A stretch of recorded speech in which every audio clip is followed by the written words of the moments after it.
They are a part of us now. They live and work close to us, among us, at trades with skills and crafts that restore their traditions and ours. Except what they shrink down to the size.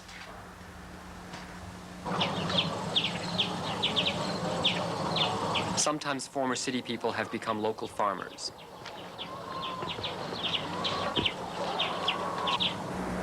Out of an ancient culture that was crushed a generation ago, a few survived.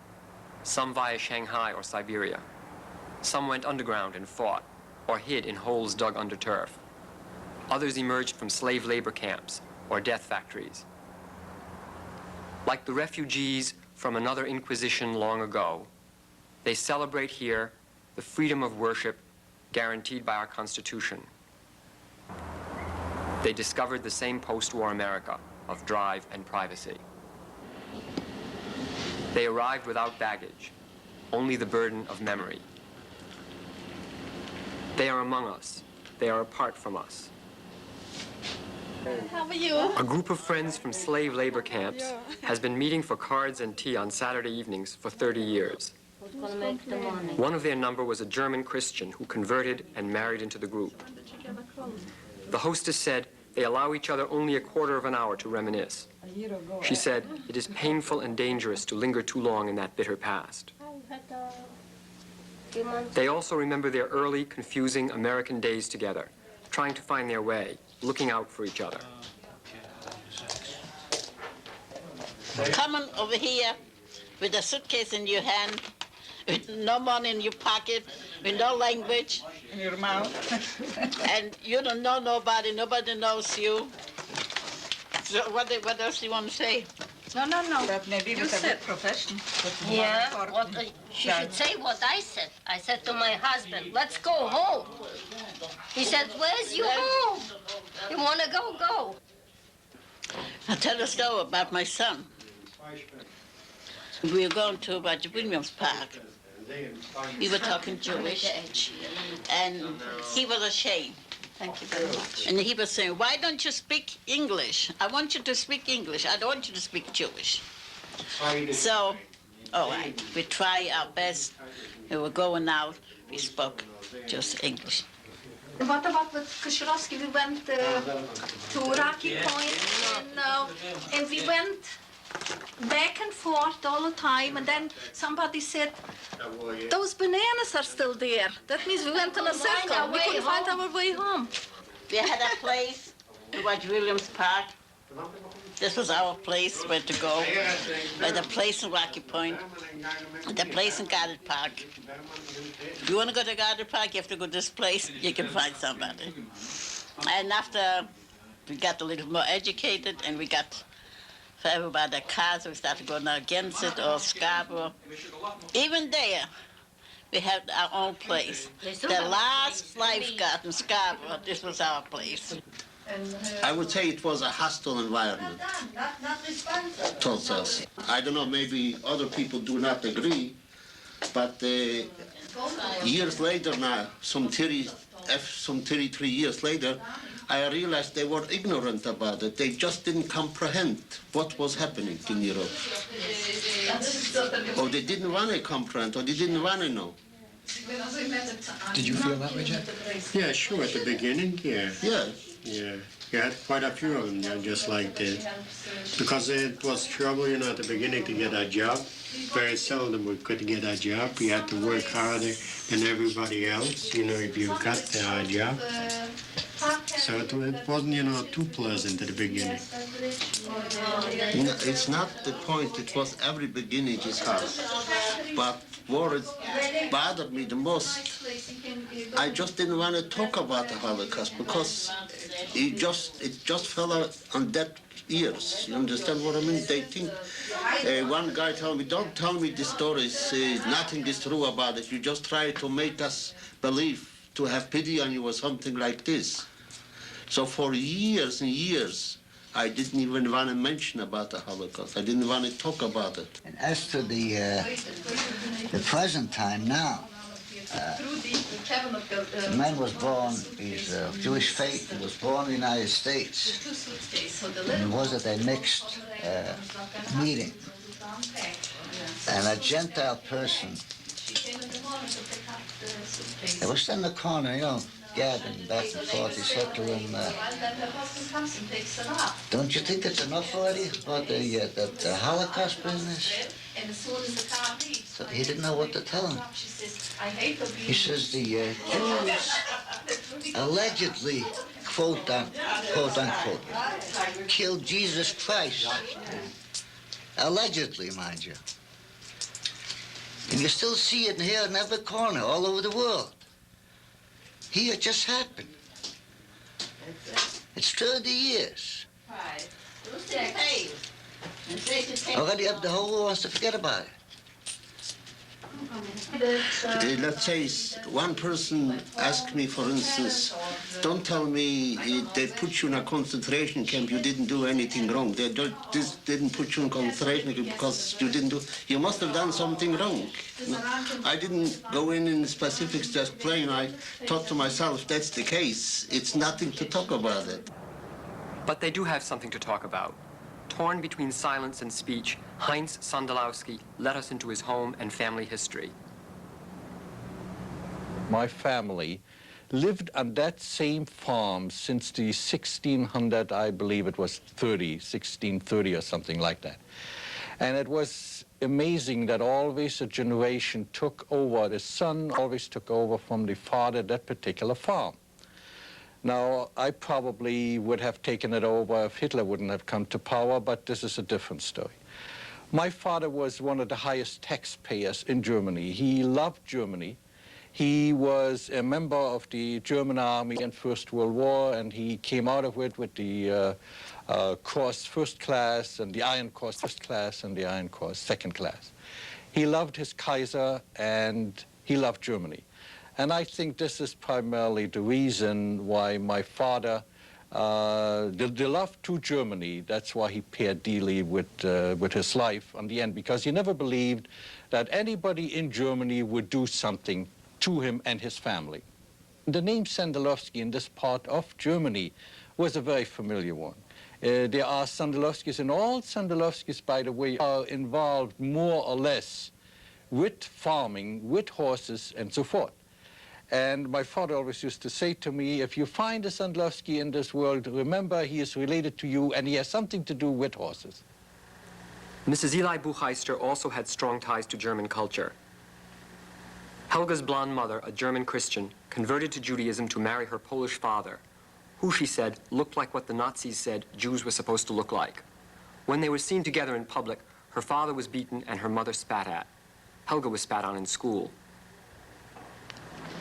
So after this, the war broke out in Germany, and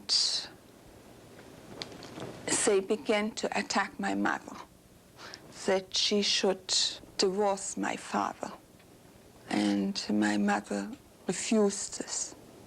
One day they told my mother to come to the Gestapo, and they wouldn't let her go home anymore. They said she will be in prison until she will decide to get the divorce. So they wrote my father, said my mother is in the hospital and she doesn't want to do what the doctor tells her. And this meant that my mother was in prison and she didn't want to do what the Gestapo wanted from her. So my father wrote, and he said that my mother should do whatever they want from her, because when I don't have a father, at least I will have a mother. So my mother got out of the Jewish religion, and they freed her, and they forced her to divorce my father. I was 6 years old.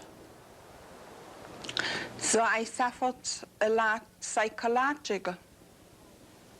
What happened? And I missed my father. What happened to your father? In 1942, my father wrote to me a card, what I still have, wrote that he is going where Uncle Herman and Aunt Anna went. And this meant to the east, to a concentration camp. And since then, I never heard from him. The next day we were waiting, and we realized, my mother and I, that my father was arrested. He didn't come back. On Wednesday, a day later, my mother in the morning, she said to me, she said, "My son, now it is the time that you and I, we get dressed. And we go where your father is and where my husband is." We lived all the good times together, so we lived the bad times together. We have to stay with him. I pleaded with my mom. I said, Ma, please don't go. You know where Dad is. We cannot help him. And Dad doesn't want us to come down there. He wants us to be safe. He feels better. Maybe he alone, he can save himself one way or the other. Maybe he is able to do it. But my mother insisted. And I still see before my eyes. She said goodbye, and then she went down to the door of the yard, and then she came back. And she embraced me again, kissed me, and she said, "This, I will."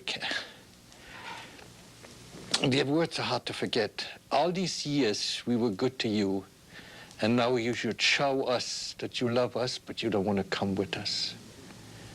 And today I feel, in a sense, there's a guilt feeling. I did not go. Well, my parents, what I remember, naturally I remember my parents. Now, my father died of starvation, I would say. My mother was taken away. Myself, being a tailor in the ghetto, was easy to survive as a tailor, because the orders for the German armies were coming in. Sometimes we had to work 12 hours a day. We had work, a backlog for years. So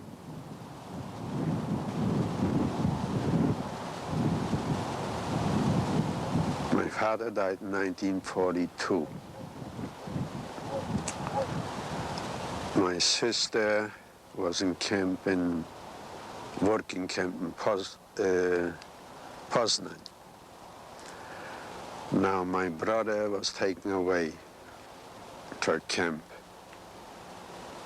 My younger sister was taken away to a camp too. She was about 14.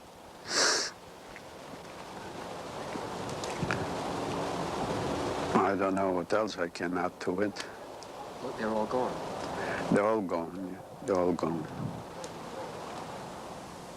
And at that time, my father was still with me. I met my father. My mother was destroyed right at that camp. They brought the people who were hiding. She was hiding. My father came to the camp, but she was hiding.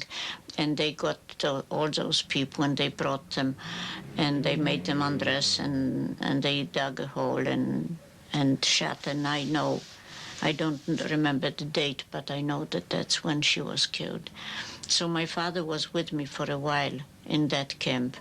But then one day they had a roll call, and they gathered all the older people, the sick people, and they took them to Auschwitz, but not for life. They took them to be destroyed in the gas chambers. So that was the last I have seen of my father. He was standing with me at the roll call. You can imagine the feeling when he was pulled out and I was left. They were selecting us daily to the crematorium. So I had my little sister, Rivkala, and she was only 14 years old, and I was about 5 years older than her. That made a big difference those years. And as they were selecting from one block, let's say number 2, I knew that I'm safe to go with my sister to number 2 block because Mengele is not going to go the next day there. And I sort of outwitted him for about 8 months. But then he got smarter than all of us put together, and he locked us all up on one side, and I had no choice at that point. But if you ran across and they let you go across, run across the street into that block, then you're all right. But I had no choice. So we were discussing it, that let me run first. And when I go, she goes. No, she says, I can't do that. She says, because I might sacrifice, my life would be in jeopardy. I says, no. I says, why don't we reverse the role? You go first, and wherever you go, I go. She says, I don't want that either, because I don't think I'm going to be chosen to stay. But anyhow, the last minute, when it was our turn to run across, she became very frightened, and she ran back. And Irma Krause had a whip, and we were naked except for our shoes. And she didn't want to run forward. In me, they were pushing across, and I was saying, I got to stay with my sister. And she had such belts over her body. It was unbelievable. It was frightening to see. She had no choice, and there were soldiers there with bayonets, and there was a truck nearby, and they were chopping the people down like with a hex to the ones that they felt shouldn't survive, and put them on the truck. And I was screaming. I said, that's my sister. I want to go with my sister. And the minute I said that, they gave me a push that I landed across the street. And they wouldn't even let us die as siblings together. Can you imagine the inhumanity of man against man? It was unbelievable. And I think of all my experiences, that was my worst. And the crematorium was so busy all day and all night that those poor souls had to wait until their turn came. And they had to stay like a couple of blocks from us overnight. And the crying and the screaming and the wailing that went on, I will never forget as long as I live.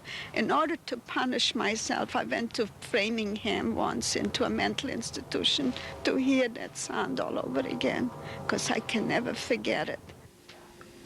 I was 10. 10 when I went into the ghetto, and 12 when they took my parents away, and I was still with my sister and my brother. You don't know how your parents died? No, I know that they cut off the ghetto, and one time we went to work and we came back and we had no home, and my sister and my brother survived, but not my parents. Each seasonal holiday of the Jewish year recalls their lost parents, children, spouses, and siblings. He would not have been redeemed. At Passover, a spring festival of renewal and freedom, ancient rituals are charged with new meaning and immediacy around a survivor's table. For not one only has risen up against us, but in every generation some has arisen against us to annihilate us. But the most holy, blessed be he, always delivered us out of their hands. Arov, Dever, Sheheen, Baran, Arbe, Hoshech, Marcos Kekfura, blood, hail, locusts, darkness, and the slaying of the firstborn. Just as it is said that every Jew is obligated to feel as if he personally has been brought out of slavery from Egypt, so too he should feel obligated to feel as he or she personally has overcome the terror, tribulations, which our brethren had to go through during the European Holocaust. Only through such means will we appreciate the connective between this gruesome event and the creation of the State of Israel. The parallels with the Passover story are strikingly similar, and we all hope and pray that the hand of the Almighty will protect that little state where every Jew from all over the world can find a haven forever and ever. Amen. Amen.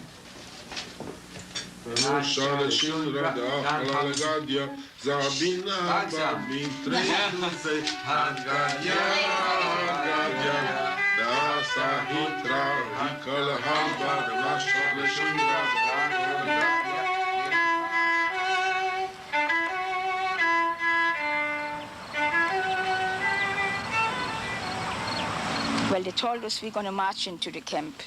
And we were about 198 women, I believe, and 200 men. We marched. We were separated already from the men. We're marching in. And we marched to the camp and it says, Arbeit macht frei, walk, get you free. And we see all the electric wires, and we saw that was whatever. I never see a concentration camp. I heard some of it already.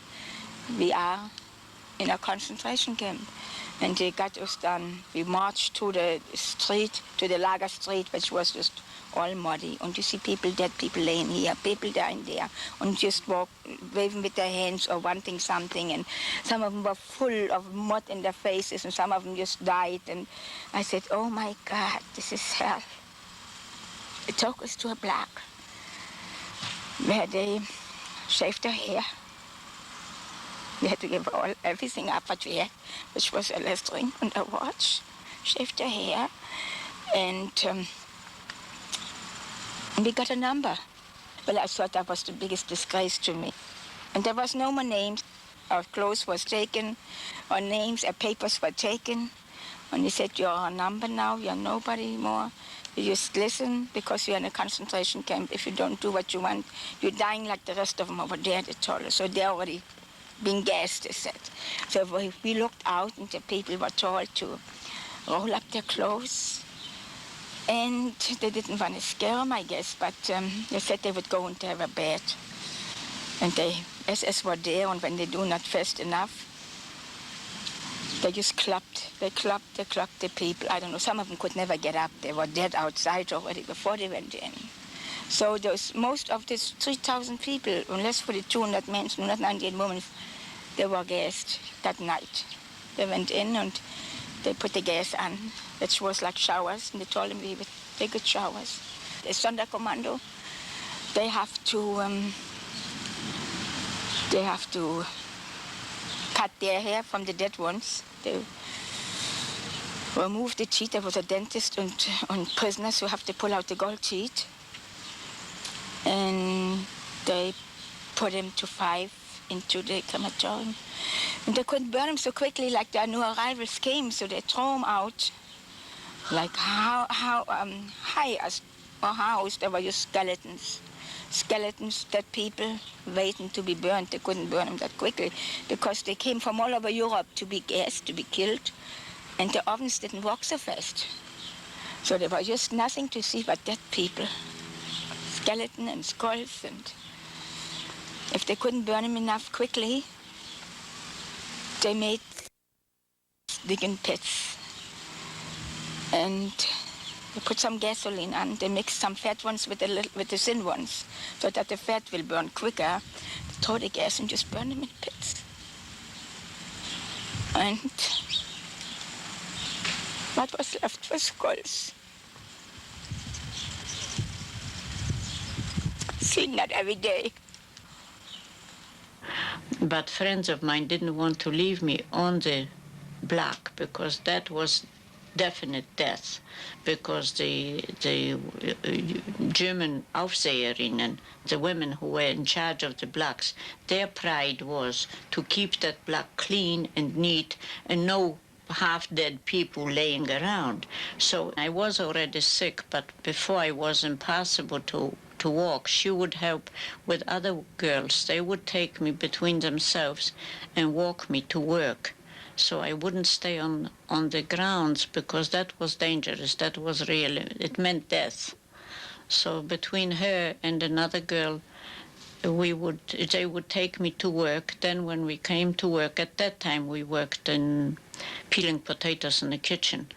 So they would hide me under the table with the peelings, and I would lay there until we got through work. And then they would take me with them back. But one day,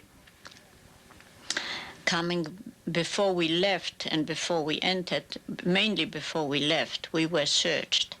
And since I couldn't eat the food that we got, so I exchanged my food for a little bit of sugar, which I had in my pocket. And I was searched and the sugar was found, and I was beaten. When I was working inside, like give out the clothes inside, give out the clothes for the people. Giving out clothes? Yeah. clothes, food. And then, you know, they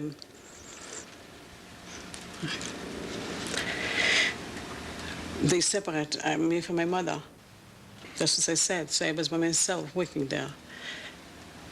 And the way they treat us, it was just not to tell, not to say, because, you know, it was just unbelievable, the way they treat us. What did they do? What did they do? I'm going to tell you what I did. Once I had a little more food because I worked there. So when I had a cousin, she was in a different barrack, and she didn't have any food because she didn't work, and I had a little more food, so I want to give it to her. So I went out, and I risked my life because you couldn't go there without permission, or, you know, they were watching you every minute. So I took a risk when I was going there. When they catched me, they assessed, you know, I was bringing some food. And they took away everything from me. They took away the food, and they put me in a washroom when they hit me. They hit me so much I couldn't move. They cut me almost my body. And then they put me in a chair outside. No clothes for a whole night to stand there, to lay there. And then they took away my work. I couldn't work anymore because they were saying I helped somebody, so they didn't give me any work. In Auschwitz, we got nobody. We was cold, and we was with mice, onderaan. And you know, if you got the trouble with your throat, I'm ashamed to tell, I have to tell, my urine, I was drinking by myself. So help me God. Did it clear a throat infection? The throat infection. Yeah, I did it. And I tell the girls, do it. If you want to be alive, do it. Well, the urine what you pass out, you have to drink. So I drink and I help myself because I want to stay alive. If I get temperature, I want to be rising the gas champ. Now, before we were liberated, I finally was so sick that they put me with the corpses because they felt that I would be dying any minute. And that's where my friend, who still was going to work and coming back in the evening, that's where she found me. And other people saw me there, and when I survived in spite of all that, people would say, how come you are alive? You are with the corpses. You shouldn't. But somehow, that's one of the miracles that I survived. I have no explanation. With the dead, we used to take the dead, sometimes at night when you come home from a day's work. And once a week or sometimes twice a week, so depends how many deaths we had in the camp. Because in Auschwitz was over 20,000 people. So it all depends. If you had a lot of deaths, in my barrack was close to where they used to pile up those dead people. So in the middle of the night, 1 o'clock, 2 o'clock in the morning, they used to knock on the door. We used to take out all. We had to take those deaths, one by the head, one by the leg. We used to throw them on the big 16 on the big trucks with 16 wheelies. Then piled them up. Then another came. You know, we used to throw them up till 2-3 hours. Then we went back to bed, to the bunks. A very big dog, okay, one of the biggest around over there. And the assessment asked me, who's this dog? I said, I don't know. I said, he's bothered us. He says, let me shoot him. So he shoot him, you know. So he shot him. And he said, you take care of him and bury him. So I said to myself, boy, you're not gonna bury this dog. We're gonna skin him, and we're gonna eat him. So we skinned him. You know, got knives out. We make knives from pieces of metal, you know. We skinned them up. And we, instead to carry tea in the water, hot water in the tea kettles, 4 guys carry it, we put the dog in.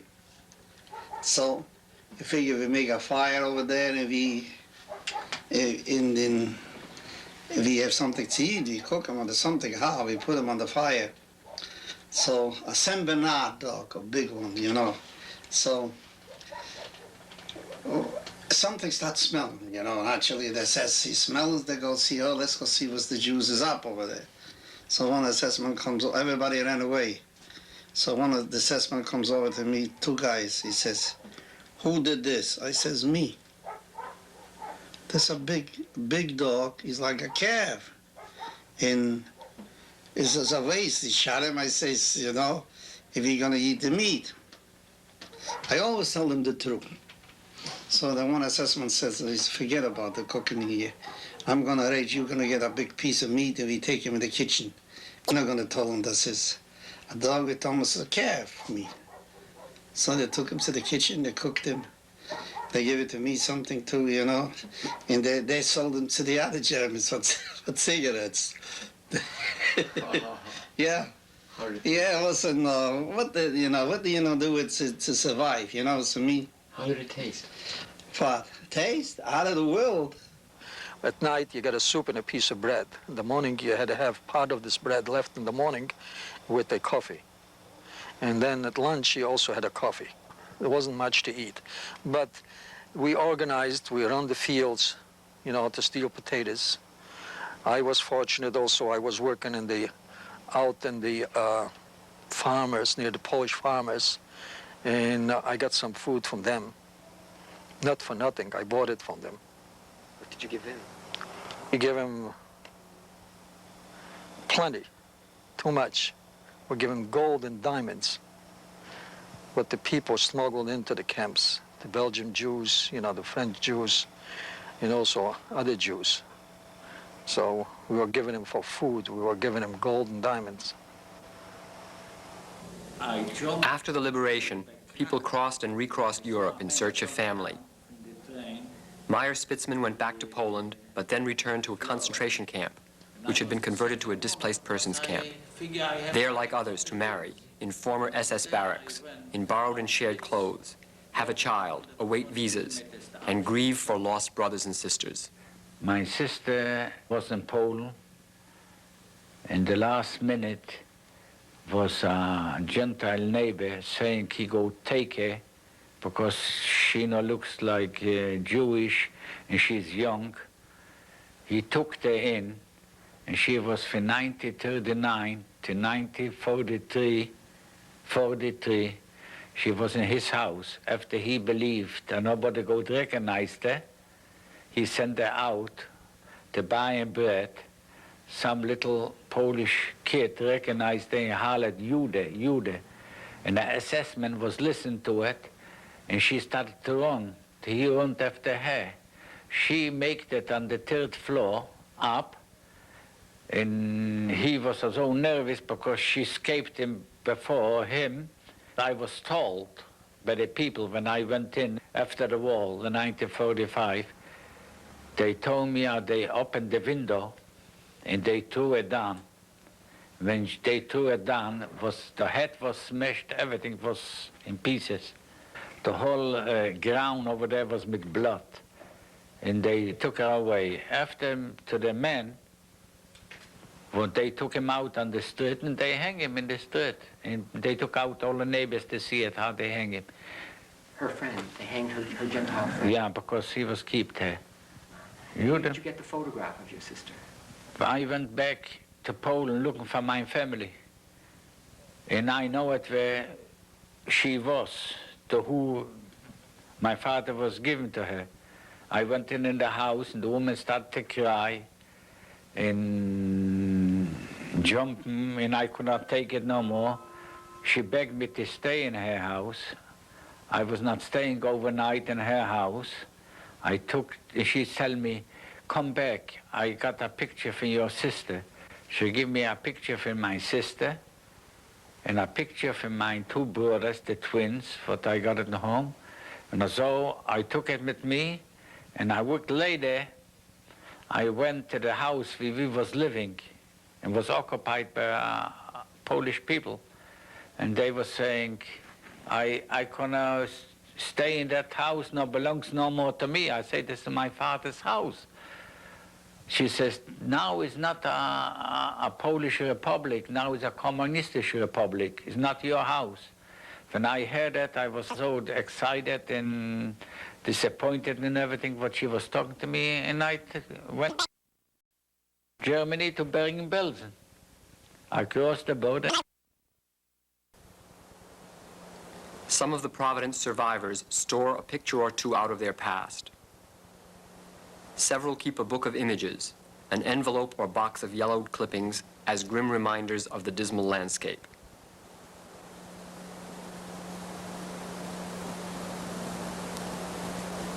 Some need to remember and others to forget.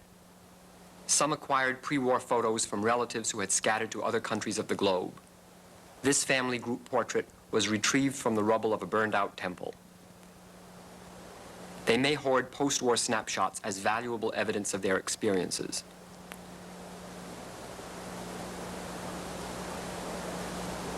Some can only find their lost ones among the nameless corpses. They have no family portraits. One says, "It's just as well, I would cry all the time," and cannot speak of it. Another says, "If I started, I would never leave off crying."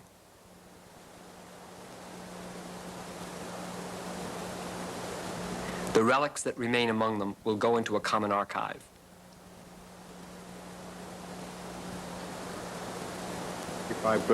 Despite diverse backgrounds, they have become brothers and sisters for each other, part of a single entity.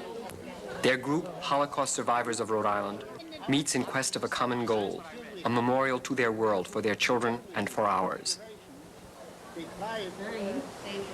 My idea of a memorial is a monument, something you can see, you can touch. He knows that we still want a living memorial, a museum like with an audio-visual type representation of the Holocaust for youngsters especially, and also the focal point, which is a monument. Where you belong or any other temple? Their meetings are intense and urgent. They also discuss their annual memorial service, the Kaddish for their dead. We don't have to please the outside world. The outside world has done damage enough to us. We just can stay among ourselves and remember our loved one.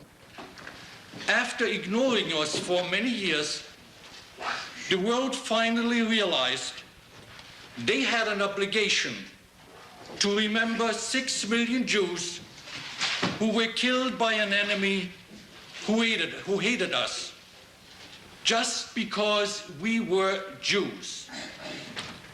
We survivors of concentration camps, underground fighters, and others, for the first time, joining with the rest of the free world by presenting our own program, and most of all, that the spirit of the Jew cannot be broken, and to tell everybody it will never happen again.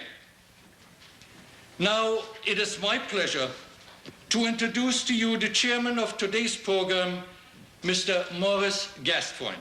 Thank you very much. And finally, we must remember and never forget the conspiracy of silence. The conspiracy of silence from the so-called civilized world, which stood still when the mass murder occurred. How sad it is that even in our own lifetime, we, the survivors, have come to see the Holocaust denied, taken over and defied, manipulated and marketed. We have seen the sacred memory of our martyrs distorted, diminished, and submerged by a misguided effort, even by our own people, to label them together with the rest of the victims of Hitler's design to conquer the world. I call on Mrs. Rosa Abramovich to light the third candle.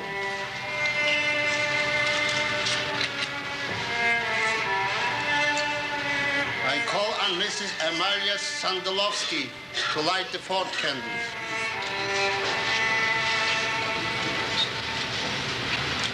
I call on Mrs. Masha Sukhodolsky to light the fifth candle.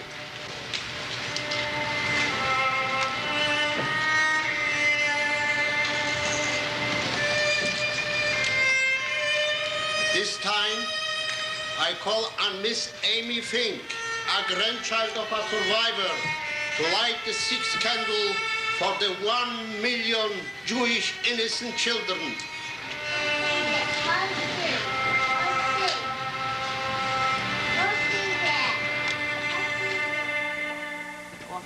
Like several other survivors, Flora Kalman goes into public, private, and parochial schools to reach a new generation.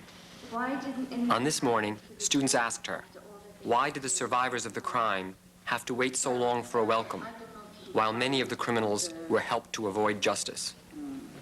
With the exception of new refugees among us, such as the Cambodians, can students with our short cultural memory get hold of her anguished history?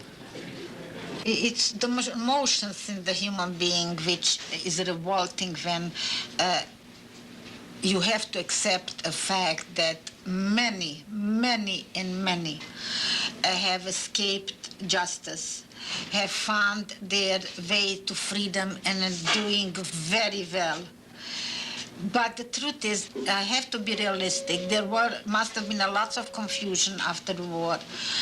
But I still cannot accept that. It hurts me very badly because there was no room for many years for Jews who wanted to fled to save their lives, and these human beings, call them human beings because that's what they were, but they did inhumane things to other human beings, were so easily left to come to free lands and are doing so well all over. They never been tortured, they never been executed, they never were brought to trials. I think it's a sad analogy to have to deal with, but... But tell you the truth, at first, nobody wanted to hear it. And not until they started to deny the Holocaust did we really come out of the closet. And we felt that finally there are ears that want to hear. Because most of the time, what we felt is that it was so horrendous that people were afraid, you know, because they were, I'm talking now mainly about the Jewish people. It was a threat to them for their own existence, so they were really afraid to hear. And that was very detrimental to us, because not only did we feel that the world let us down, and then we were not even exonerated for our experiences. So it was terrible. It was an awful feeling to have. When I came home from the concentration camp and I went home to my hometown, I thought that this I should put down in writing while it is very fresh in memory and while it is so unbelievable that people would never believe what's happening. Maybe our children should know someday if I, get married at that time. That unbelievable happening should be written down. And so I started writing down in that town. I brought it with me. I brought it with me and it used to finishing here, which also I left out a lot. You just cannot write down everything, yeah.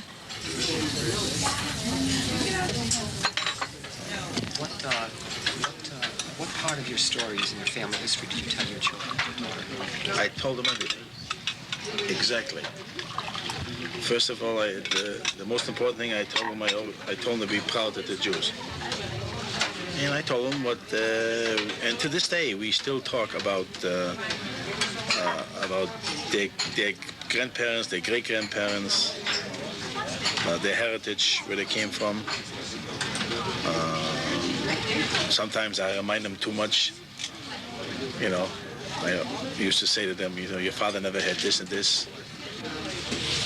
But we made sure, and they know we named them after the ones that were gassed in the gas chamber.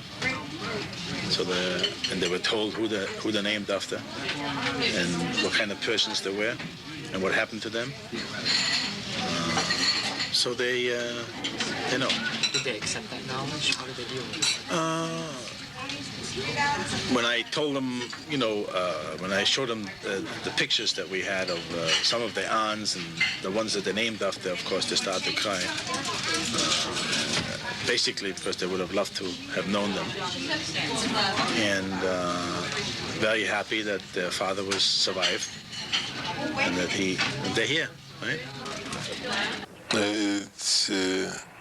I know it has to be done because it has to be remembered. It's not a pleasure to talk about this, but it has to be done because people should know what happened and should never be returned back. Something happened, something like this again. Did you want your children to know it also? Sure. I promised them to talk about this, but will come once we'll have more time and we'll sit together and talk about this for many hours. I promised them this. Did you fulfill that promise? Not yet. How old are your children? Our son is 28 and our daughter is 32.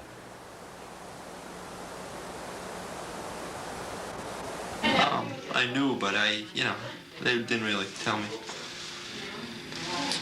No, we sort of made, for good or for worse, we try to prevent the passing on of these sort of gruesome stories. We wanted our children to grow up normally and not to have any hang-ups on account of the Holocaust. And I still believe that enough probably has passed on by osmosis or so to last them a lifetime. And I hope that they will not remember their parents or their father just as a Holocaust survivor, just as the accomplishment of survival, but at the accomplishment of survival for good, that they should remember that everybody comes into this world with a purpose, and perhaps your purpose is to remember that the cruelty that one group of human beings can perpetrate on another one.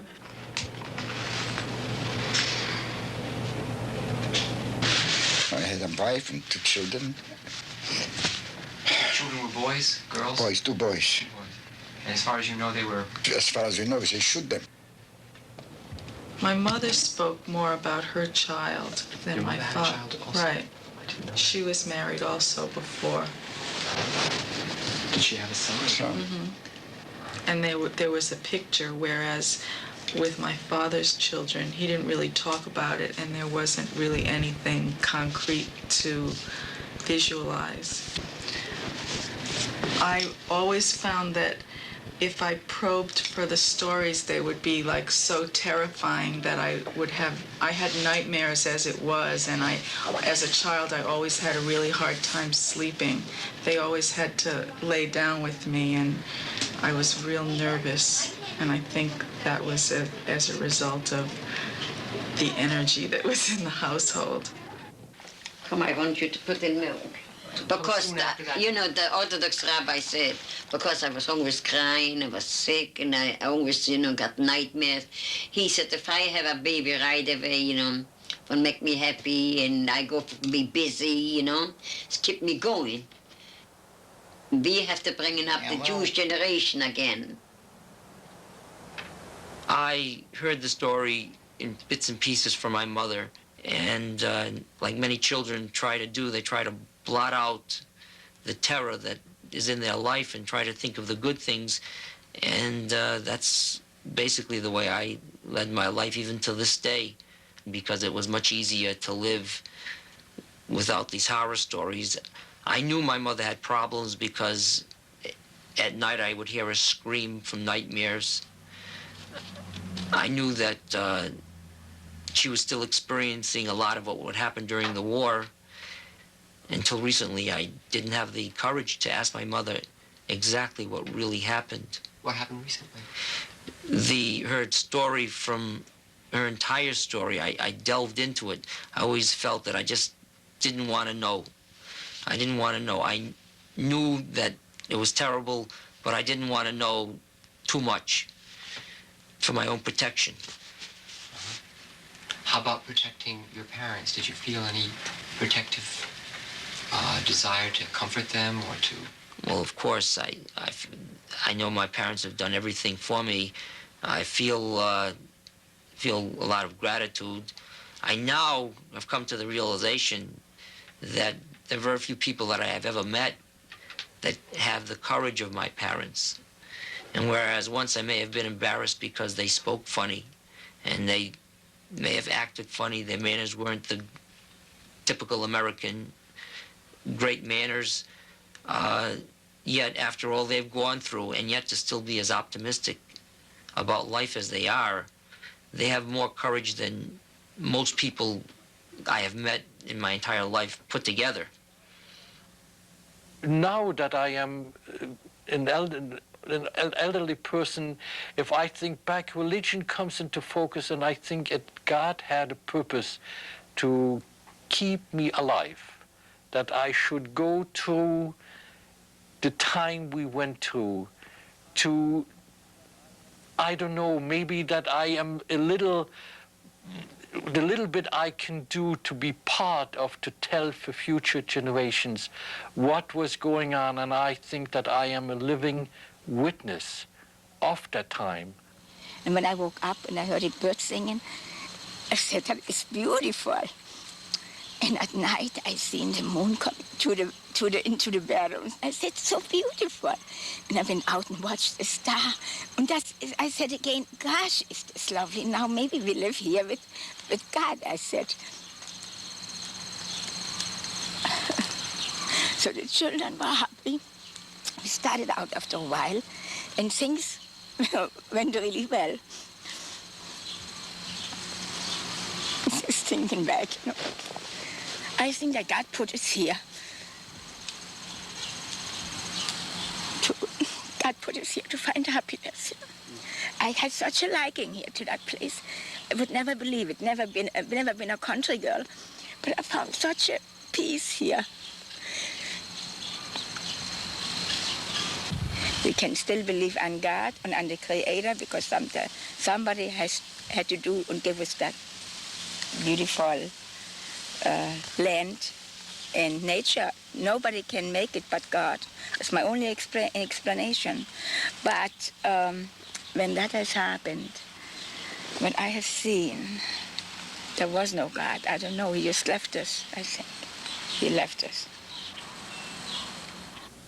The way we were taught that God was the Almighty God, that he was there to protect you, that he was there, you relied on him, you lived the righteous life, and as a result, your life was much easier.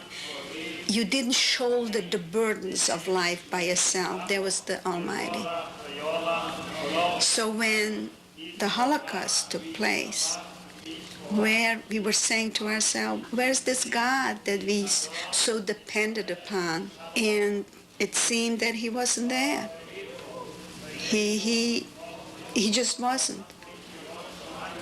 So how do you interpret this for your own salvation? I no longer consider God to be the Almighty God. When God created man, he has given us the free will and a conscience, which means to me that you are supposed to be the one, either you go the right way or the wrong way. So that maybe God isn't working in the ways we were taught. I am a Jew with a heart.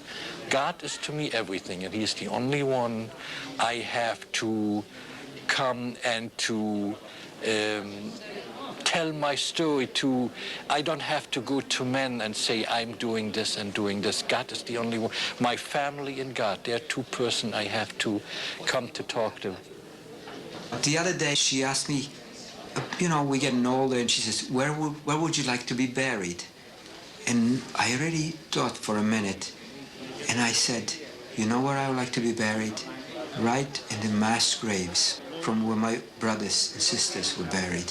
I still feel that I'm the one that got away, And somehow it, as you, probably everybody who dies wants to be buried somewhere which is dear to him, that's the place that's dearest to me. The place with my brothers and sisters. Although I got away, I still feel that at time of death I belong with them. My greatest joy in life was when my son was born. Not was it because of son, but it was just the greatest joy because Hitler had a dream to annihilate the Jewish race from the face of the earth. And when from us,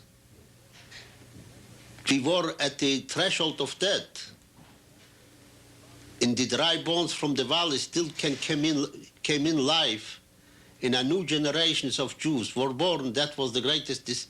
His prophecy of annihilating the Jewish people came to an end.